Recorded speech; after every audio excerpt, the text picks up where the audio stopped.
नमस्कार. आज माझ्या नव्याने केले जाडे पोहे आणि तांदळाच्या पिठापासून मेदूवडे. हे मेदूवडे खरंच कुरकुरीत लागतात.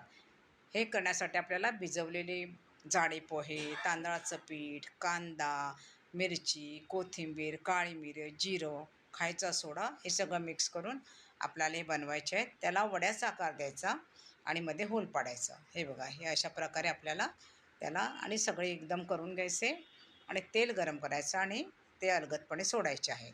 अशा प्रकारे आपणा सर्वात समोर विनंती आहे की आपण रश्मीजीत किचन चॅनलवर नवीन असाल तर सबस्क्राईब करा, लाईक करा, कमेंट करा आणि बेल आयकॉनचं बटन दाबायला विसरू नका. हे छान कुरकुरीत होतात आणि हे ऑइली होत नाही. हे बघा, हे अशा प्रकारे आपल्याला उलटे पालटे करून तळून घ्यायचे आहेत. खूप तेलही लागत नाही ह्याच्यासाठी. हे बघा, असे छान घ्या तळून आणि ते टिश्यू पेपरचीही आपल्याला याला गरज लागत नाही, एवढे ऑइललेस होतात. हे खरंच कुरकुरीत लागतात. तुम्ही हे जरूर करून पहा आणि कसे झालेत हे मला कमेंट करून जरूर कळवा. मस्त खा, स्वस्त रहा. धन्यवाद. हे बघा, धन्यवाद.